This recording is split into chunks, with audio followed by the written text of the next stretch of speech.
ମୁଁ Bhadrak jail superintendent. ଆଉ ଆଜି ଏ ଯେଉଁ ଭଦ୍ରକ ଜେଲ୍ରେ ଯେଉଁ ଆମେ ଚକ୍ଷୁ ଶିବିର କରିଛେ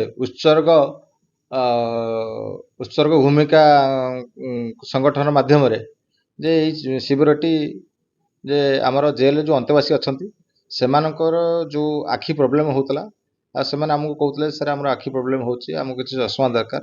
ଯାହା ହଉ ଆମେ ତାଙ୍କ କଥାକୁ ଆମେ ଇଏ କରିକି ଆପଣମାନଙ୍କୁ ଗୋଟେ ରିକ୍ୱେଷ୍ଟ ଦେଇଥିଲୁ, ଲେଟର ଦେଇଥିଲୁ ଯେ ଆମେ ଗୋଟେ ଜେଲ୍ରେ ଗୋଟେ ଆଇ କ୍ୟାମ୍ପ କରିବା। ଯାହା ହଉ ଆପଣମାନଙ୍କ ସହଯୋଗରେ ଜେଲ୍ରେ ଆଜି ଆମେ ଆଇ କ୍ୟାମ୍ପ କରିଛୁ। ଏହା ଦ୍ୱାରା କ'ଣ ହେବ ନା ବନ୍ଦୀମାନଙ୍କର ଆଇ ଟେଷ୍ଟ ହେଲା ଆଉ ଏହିପରି ଫେରେ ସେମାନଙ୍କୁ ମାଗଣାରେ ଆପଣମାନେ ଯେଉଁ ଚଷମା ଯେଉଁ ଯୋଗାଇ ଦେବେ, ସେମାନେ ବନ୍ଦୀମାନେ ବି ବହୁତ ଖୁସି ଅଛନ୍ତି।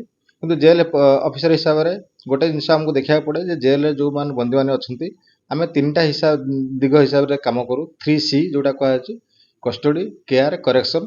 ସେଇ କଷ୍ଟଡି, କେୟାର, କରେକ୍ସନ୍ ଭିତରୁ ଆମେ କେୟାର ମାଧ୍ୟମରେ ଆମେ ତାଙ୍କୁ ଆଜି ଯେଉଁ ଆପଣଙ୍କର ଉତ୍ସର୍ଗ ଭୂମିକା ଚକ୍ଷୁ ଯେଉଁ ଚିକିତ୍ସା ଆମେ ତାଙ୍କୁ ପ୍ରଦାନ କଲୁ ଯେ ଏଇ ଅନୁଷ୍ଠାନ ପାଇଁକା ଆଗକୁ କେମିତି ଏଇ କାର୍ଯ୍ୟକ୍ରମ ଆଉ ଥରେ ହେବ।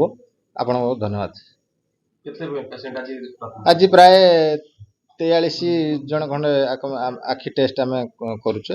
ଆଉ ସେଥିରୁ କିଛି ଜଣଙ୍କର କମ୍ପ୍ୟୁଟର ଟେଷ୍ଟ କରାହେଇଛି, କିଛି ଜଣଙ୍କର ନର୍ମାଲ ଟେଷ୍ଟ କରାହେଇଛି। ଆଉ ସେମାନଙ୍କୁ ଚଷମା ଖୁବ୍ ଶୀଘ୍ର ଯୋଗାଇ ଦିଆଯିବ ବୋଲି ଏ ଅନୁଷ୍ଠାନର ଆପଣଙ୍କର ଉତ୍ସର୍ଗ ସଂସ୍ଥାର ଉପଦେଷ୍ଟା ବି ଆମକୁ କହିଛନ୍ତି ସାର୍ ଆମେ ଖୁବ୍ ଶୀଘ୍ର ସେ ଚଷମା ଆମେ ଯୋଗାଇ ଦେବୁ। ଏଇଭଳିଆ ପଦକ୍ଷେପ ନେଇଥିବାରୁ ଜେଲ୍ ତରଫରୁ ବହୁତ ବହୁତ ଧନ୍ୟବାଦ। ଚିକିତ୍ସା ଶିବିର PWD ଭୂମିକା ସହଯୋଗରେ ଉତ୍ସର୍ଗ ଅନୁଷ୍ଠାନ ଆୟୋଜନ।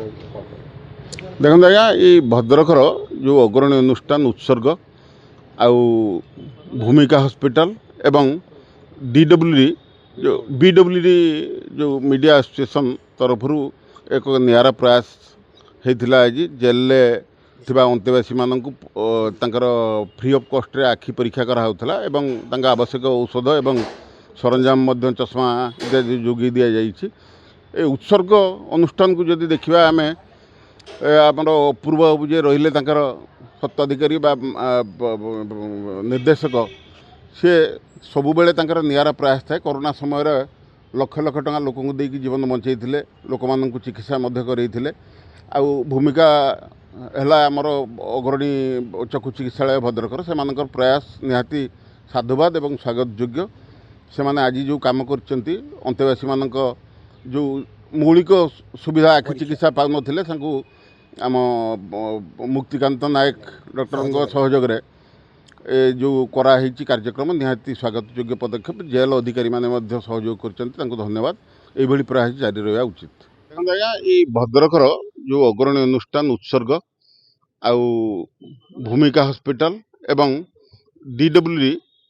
BWD ଯେଉଁ ମିଡ଼ିଆ ଆସୋସିଏସନ୍ ତରଫରୁ ଏକ ନିଆରା ପ୍ରୟାସ ହେଇଥିଲା। ଆଜି ଜେଲ୍ରେ ଥିବା ଅନ୍ତେବାସୀମାନଙ୍କୁ ତାଙ୍କର ଫ୍ରି ଅଫ୍ କଷ୍ଟରେ ଆଖି ପରୀକ୍ଷା କରାହେଉଥିଲା ଏବଂ ତାଙ୍କ ଆବଶ୍ୟକ ଔଷଧ ଏବଂ ସରଞ୍ଜାମ ମଧ୍ୟ ଚଷମା ଇତ୍ୟାଦି ଯୋଗାଇ ଦିଆଯାଇଛି। ଏ ଉତ୍ସର୍ଗ ଅନୁଷ୍ଠାନକୁ ଯଦି ଦେଖିବା ଆମେ ଆମର ଅପୂର୍ବ ବାବୁ ଯିଏ ରହିଲେ ତାଙ୍କର ସତ୍ତ୍ୱାଧିକାରୀ ବା ନିର୍ଦ୍ଦେଶକ, ସିଏ ସବୁବେଳେ ତାଙ୍କର ନିଆରା ପ୍ରୟାସ ଥାଏ। କରୋନା ସମୟରେ ଲକ୍ଷ ଲକ୍ଷ ଟଙ୍କା ଲୋକଙ୍କୁ ଦେଇକି ଜୀବନ ବଞ୍ଚେଇଥିଲେ, ଲୋକମାନଙ୍କୁ ଚିକିତ୍ସା ମଧ୍ୟ କରେଇଥିଲେ। ଆଉ ଭୂମିକା ହେଲା ଆମର ଅଗ୍ରଣୀ ଚକ୍ଷୁ ଚିକିତ୍ସାଳୟ ଭଦ୍ରକର, ସେମାନଙ୍କର ପ୍ରୟାସ ନିହାତି ସାଧୁବାଦ ଏବଂ ସ୍ୱାଗତ ଯୋଗ୍ୟ। ସେମାନେ ଆଜି ଯେଉଁ କାମ କରିଛନ୍ତି ଅନ୍ତେବାସୀମାନଙ୍କ ଯେଉଁ ମୌଳିକ ସୁବିଧା ଆଖି ଚିକିତ୍ସା ପାଉନଥିଲେ ତାଙ୍କୁ ଆମ ମୁକ୍ତିକାନ୍ତ ନାୟକ ଡକ୍ଟରଙ୍କ ସହଯୋଗରେ ଏ ଯେଉଁ କରାହେଇଛି କାର୍ଯ୍ୟକ୍ରମ ନିହାତି ସ୍ୱାଗତ ଯୋଗ୍ୟ ପଦକ୍ଷେପ। ଜେଲ୍ ଅଧିକାରୀମାନେ ମଧ୍ୟ ସହଯୋଗ କରିଛନ୍ତି, ତାଙ୍କୁ ଧନ୍ୟବାଦ। ଏଇଭଳି ପ୍ରୟାସ ଜାରି ରହିବା ଉଚିତ।